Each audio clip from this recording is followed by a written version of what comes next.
शांति। मुरली की तारीख है 23/2/2026। बाबा मुरली का सार बता रहे हैं। मीठे बच्चे, ये संगम युग है, चढ़ती कला का युग।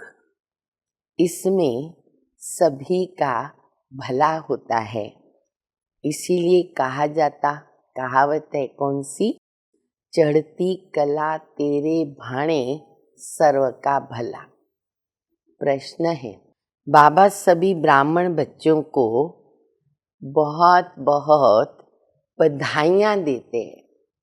क्यों? उत्तर है, क्योंकि बाबा कहते तुम मेरे बच्चे मनुष्य से देवता बनते हो, तुम अभी रावण के जंजीरों से छूटते हो, तुम स्वर्ग की राजाई पाते हो, पास विथ ऑनर होते हो। मैं नहीं, इसीलिए बाबा तुम्हें बहुत बहुत बधाइयाँ देते हैं। बाप बच्चों को सुखी देखकर खुश होते हैं ना। तुम आत्माएं पतंग हो, तुम्हारी डोर मेरे हाथ में है। मैं तुम्हें स्वर्ग का मालिक बनाता हूँ। मुरली का गीत है, आखिर वो दिन आया आज जिसका हमें इंतजार था।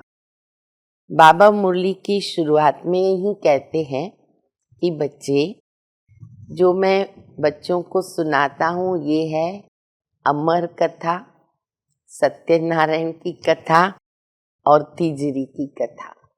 तीनों कथा इनको बोला जाएगा। तुमको कौन सुनाता है? सत्संग तो ब्रह्मा बाबा ने भी बहुत किए, कई गुरु किए ब्रह्मा बाबा ने, कई सत्संगों में गए। तो बाबा कहते हैं वो सब तो वहाँ सुनाने वाले होते हैं मनुष्य।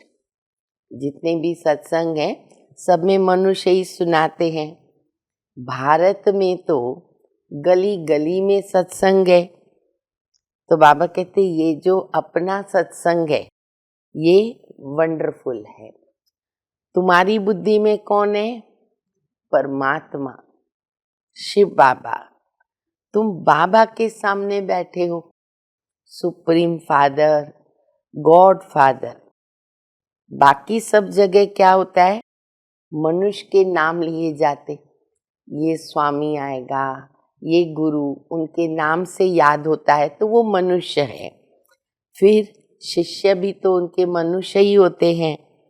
बाबा तो सभी आत्माओं को आकर के पतित से पावन बनाते हैं।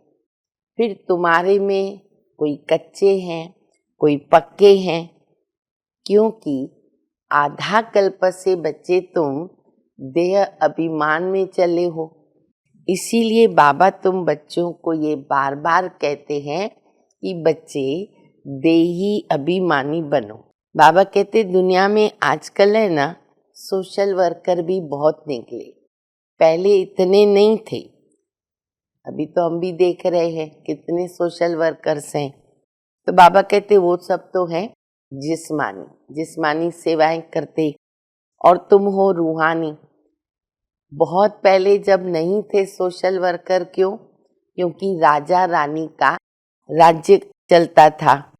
फिर बाबा कहते लक्ष्मी नारायण, फिर पहले तो वो थे महाराजा महारानी, फिर द्वापर के बाद दूसरे राजा हैं। फिर धीरे धीरे जब लक्ष्मी नारायण वाम मार्ग में जाते हैं, सोमनाथ का मंदिर बनता, भक्ति शुरू होती, विकार शुरू होते हैं, तो बाबा कहते सबसे पहले शिव का मंदिर बनाते हैं। बाबा ने आत्माओं को निर्विकारी बनाया था ना, तो इसीलिए ये भी एक भारत में ड्रामा में नूंद है कि जिसने हमको इतना ऊंच बनाया उनका हम मंदिर बनाते हैं। फिर बाबा कहते हैं कि बाबा आकर के ये यज्ञ रचते हैं। अब यज्ञ में विघ्न पहले भी पड़े थे, अभी भी पड़ते हैं, और ज्यादा करके विघ्न पड़ते हैं किस बात में? पवित्रता पर। तो बाबा कहते जितना बच्चे याद करेंगे, पवित्र बनेंगे, स्वदर्शन चक्र फिराएंगे, उतना तुम उच्च पद पाएंगे।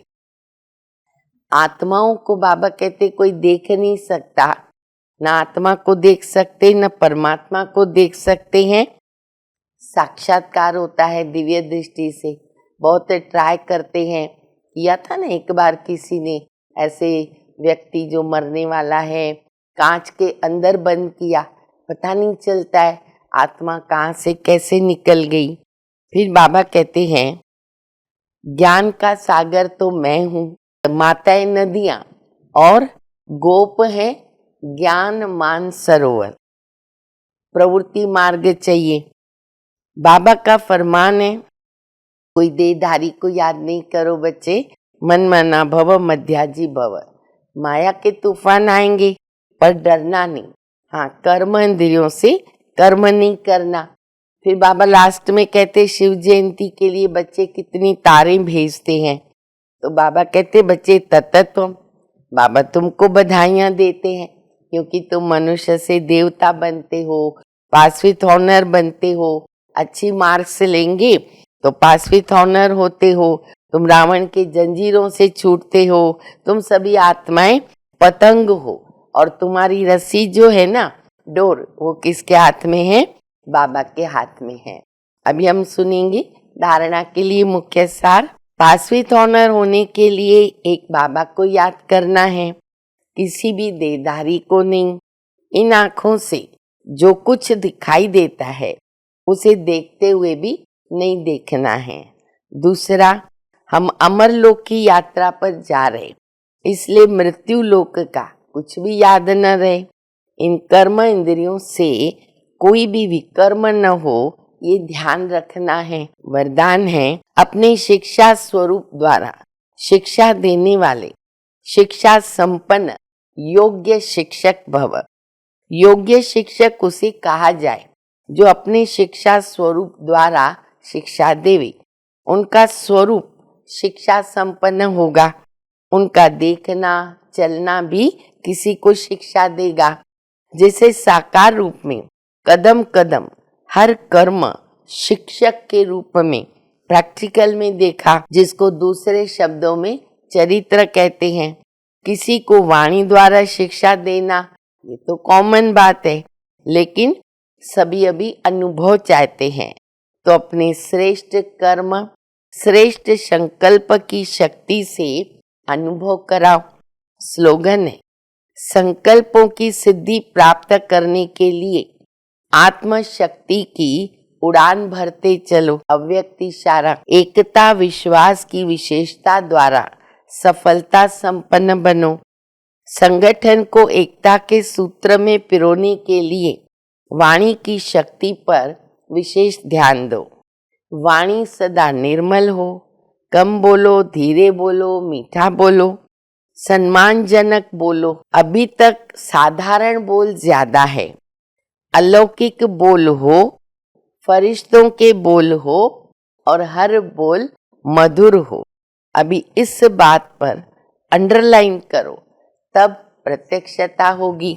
अच्छा, मीठे मीठे सिकिल दे बच्चों प्रति माता पिता बाप दादा का याद प्यार। Good morning. रूहानी बाप की रूहानी बच्चों को नमस्ते। हम सभी रूहानी बच्चों की रूहानी माता पिता बाप दादा को याद प्यार। गुड मॉर्निंग, नमस्ते नमस्ते, शुक्रिया बाबा शुक्रिया। ओम शांति।